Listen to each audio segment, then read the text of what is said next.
সকলোকে স্বাগতম জনাই মোৰ আন এটা ব্লগলৈ স্বাগতম জনাইছোঁ। আজি কৃষ্ণ জন্মাষ্টমী, সেয়ে আঠখেলীয়া নামঘৰলৈ বুলি ওলাইছোঁ। আঠখেলীয়া নামঘৰলৈকে যাম। বহুত দিনৰ পৰা ভাবি আছিলোঁ কৃষ্ণ জন্মাষ্টমীৰ দিনাখনে নামঘৰলৈ যাম, যিহেতু ভাদ মাহ। আঠখেলীয়া নামঘৰত উখল মাখল পৰিৱেশ,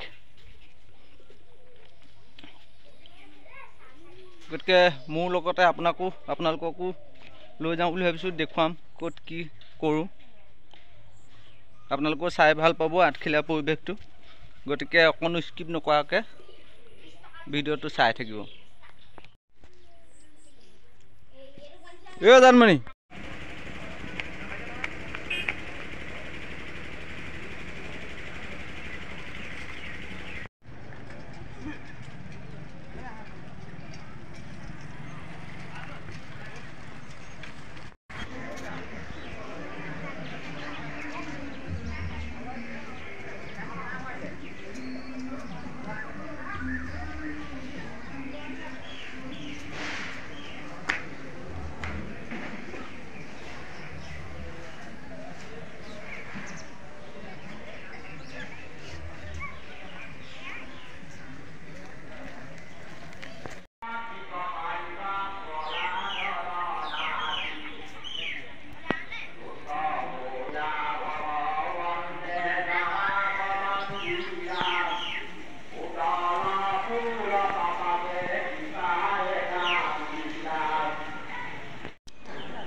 বন্তি গৃহত গৈ বন্তিভাগ জ্বলাই ল'লোঁ। যিহেতু বন্তিভাগ জ্বলাই নল'লে মানে কিবা মনটো ভাল নালাগে, সেয়ে প্ৰথমে গৈ বন্তিভাগ জ্বলাই ল'লোঁ।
আমিও আছিলোঁ বুলি আমাকো তুলিবি।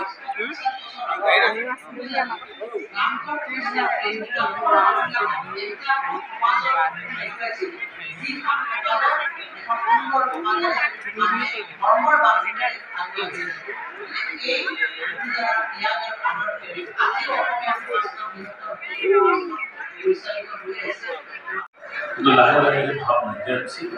যেতিয়া বৰনামবোৰ আৰু আঠখেলীয়া বৰনামবোৰ আহোঁ, তেতিয়া মই ভাবোঁ যে সকলোৰে কাৰণে এটা ব্যৱস্থা য'ত মানুহে ইয়াত আঁঠুটো মানুহৰ নিজৰ চিন্তাখিনিৰ কথা কয়, মানুহৰ অন্তৰৰ কথাখিনি কয়।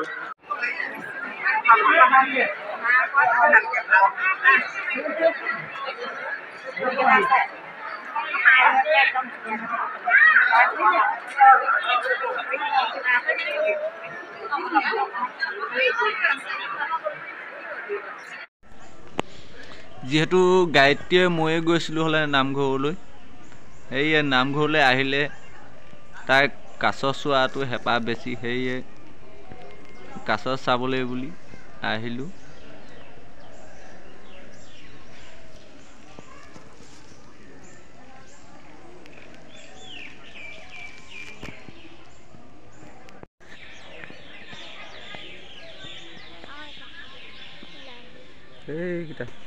এইকেইটা শহা পহু কিমান ধুনীয়াকৈ খেলি আছে। কাছ নাওলোৱা যে কি হ'ল? ৰাতিপুৱা দেখি নাওলোৱা ঠিকা নাই। সেইজনী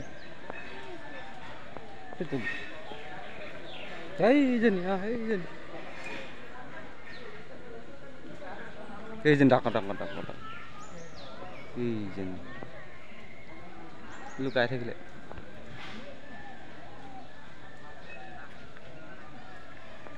বিস্কুট আনিবলৈ নহ'ল নহয়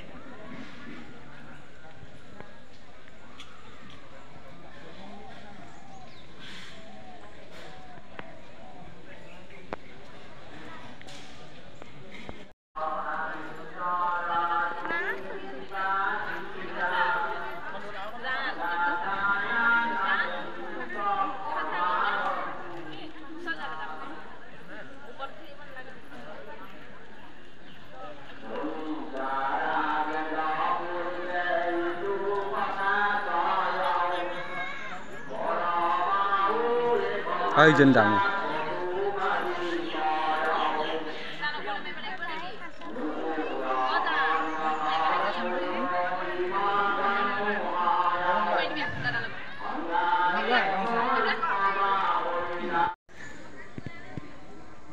đây first long